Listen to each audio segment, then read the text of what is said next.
This episode is brought to you by Riri's Cookie Cutter Clumps. It's like 1,000 chocolate smudges in every bite. Well, hey, hello, you've made it, hoorah! Where is here, you might ask? Now, most of you know that this is the MindGriller Server, and I'm GravityFiller, and down there, that's Cow. He's my best friend. Now, the eagle-eyed viewers among you may have noticed in our last thrilling episode that there was something that we saw that I didn't see, but you did. That is to say, today we're about to uncover something that only the most observant among you might have caught. Yeah, well, now it's well hidden within its sooty confines, but nonetheless, it's a secret that's just waiting to be revealed. For those of you with razor-sharp attention to detail, you might have noticed a particular anomaly. In today's episode, we're going to pry open this mysterious entrance and step into a world of #intrigue / #adventure / #discovery. Now, I promise you it's going to be more exciting than my description. Inasmuch as many of you have already observed, I've always been a curious person, which is just a nice way of saying my sense of self-preservation is dangerously underdeveloped. Maybe I can get an Amazon dropshifter to put that on a t-shirt for me. Anyways.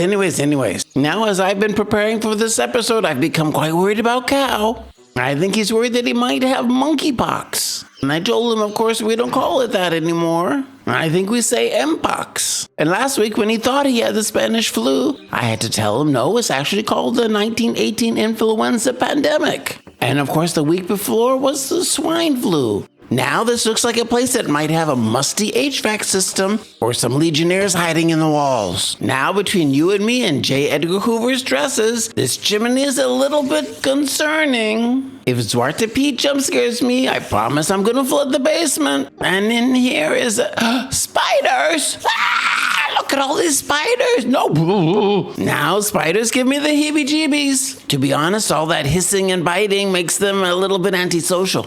Now where am I? What is this place? It looks like a research facility. Armadillos? Now I don't think armadillos make enduring best friends. And look here, a cadre of creepy spiders. Do I smell sulfur? Now there are a lot of armadillos and a lot of spiders. I hope they can't get out. Now it looks like there's some books left on the desk. I hope they contain very personal diary entries. But no, it's sort of a glossary. And next to each entry looks like a homemade Dewey Decimal System. It begins with how to pretend you're busy at work. Now that seems like a very important book. There's also The Art of Napping, a comprehensive guide. Procrastination, the fine art of avoiding everything. Cooking for one, the single person's guide to takeout. Now I don't think we have takeout on the MindGriller server. Oh, and finally, The Secret Life of Dust Bunnies. I wonder if any of these titles have anything to do with these spiders and these armadillos. There might be some shenanigans going on here that I don't know anything about. Now, the hyper-observant among you may have noticed I'm not alone. I'm using F5 here to sort of look behind me. It's possible for scientists and intellectuals to be a little bit introverted.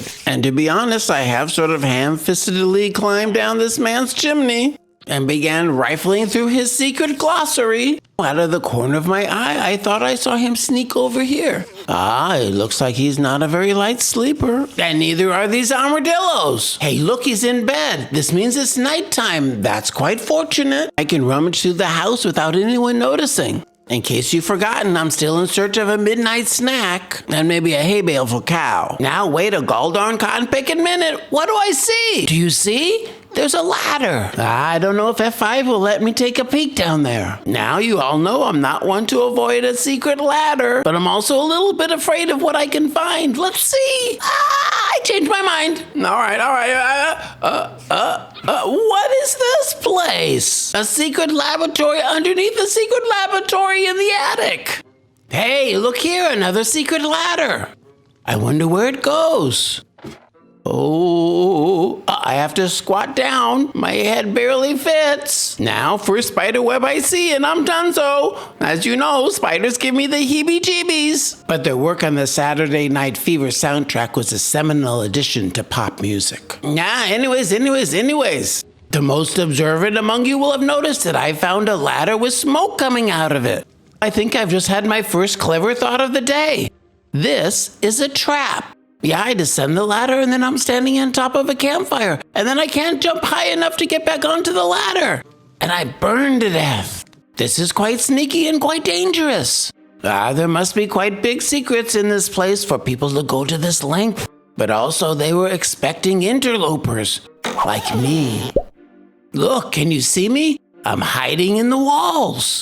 This is a secret place that I can look down on. What is this place? I think I must be looking at the family room. Do you think all these secret things I've been finding have something to do with spying on people? That's a little bit weird and a little bit creepy. And I'm starting to get a little bit afraid. Now I noticed in the family room, it looked like above the fireplace there was a Mary Heilman painting, one of her seminal works from the 1980s. And now I'm noticing on the walls there's nothing but potions. I don't know the potion colors by heart, but some of these look like they might be dangerous. Will the mysteries ever end?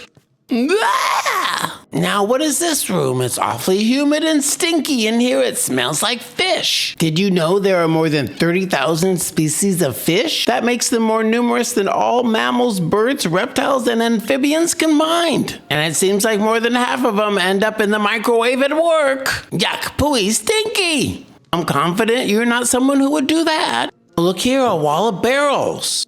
Ah, look, carrots, hurrah! I've been rationing my carrots, and the hunger was on the doorstep. Now these other barrels seem to have random knobs and bobs in them. I think it would be only fair if I got some hay for Cow. Now, in a pinch, Cow's been known to eat a little fish food, but it makes him a little gassy. Sometimes at night, I think he's playing the trumpet, but surprisingly, not off key. Anyways. Look at these strange little fish. These look quite rare. I wonder if all these file cabinets have secrets in them too. All right, anyways, I think it's best if we head back. That seems like we've been here for quite some time. Maybe it's morning already. Now that would be quite fortunate because Cow and I could then go hunting for a village. Villages are of course home to villagers, but more importantly, they're the home to hay bales. I'm gonna have to start feeding Cow a little bit better. I think his Acton's diet is making him a little bit gassy. Now, some of you more inclined to be internet trolls, no judgment, may find it quite juvenile to talk about the gaseous nature of cows, but it's actually a very serious business. A major source of pollution on our planet is methane produced by cows. Several methods have been proposed to reduce these emissions, focusing primarily on dietary changes, feed additives, and improved management practices. Feeding cows grass silage can reduce methane emissions by up to 30%.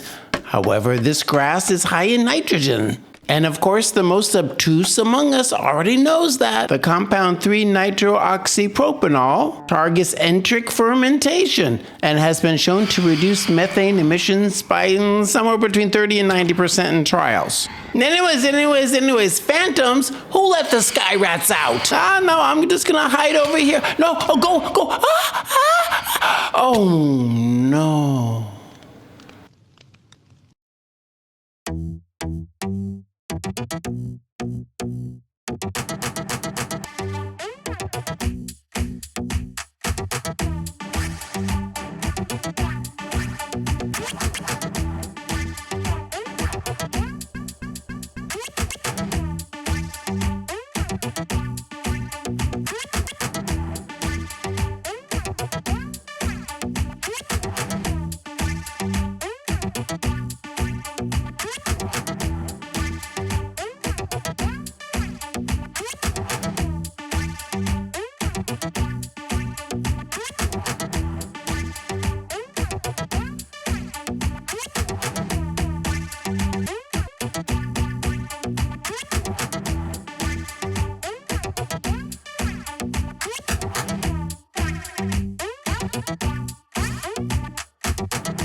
Well, hey, good morning. Do you ever have dreams that you can't remember? I have them all the time. Even when I was young, I didn't remember my dreams.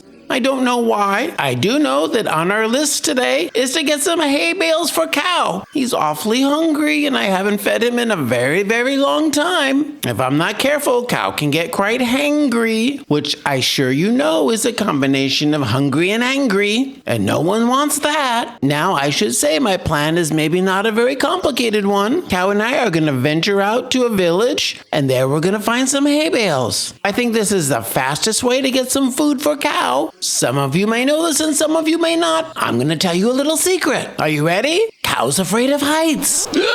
Now, the closest to high places that most cows have ever seen is a paddy in a field. So to get him into a boat on one of our trips down may not be so easy. And this boat is not in the best place. Now, I think I've told you that Cow has a bone-chilling fear of heights. And to be honest, I think he's also a little bit mad that he never gets to drive. But luckily, neither of us can get hurt if we descend in a boat. Now, it's a beautiful day in the neighborhood. I just hope nothing goes wrong. Who am I kidding? Nothing ever goes wrong. I think I've been adopting some of Cow's paranoias. Now, the overeducated among you may recognize this to be something known as emotional contagion, or even shared delusional disorder, which is also known as folie à deux, which refers to the process by which people can catch the emotions of others, often unconsciously. Now, before I diagnose Cow and I any further, I'm going to have to check WebMD again. It seems every time I go back there, it looks like I have something different. I wonder if they use cookies to make sure you get a different diagnosis every time. Inquiring minds want to know. Anyways. Now, my personal inability to diagnose a medical condition without a healthcare professional notwithstanding. Out of the corner of my eye, I saw something quite dangerous. Did you see it? Only the most observant among you would have noticed. There's a creeper. Oh no, and now it's in the boat with Cow. What am I gonna do now? If I get too close, the creeper's gonna explode and kill Cow. And with my luck, me too. Unfortunately, I don't think this could have happened at a worse time. The temporally aware among you might have already noticed. It's time to say our goodbyes. I think Cow's separation anxiety must be peaking at 11. So with that, I'm afraid it's time to say our awkward goodbyes. Goodbye. See you later, Totsines. Totso.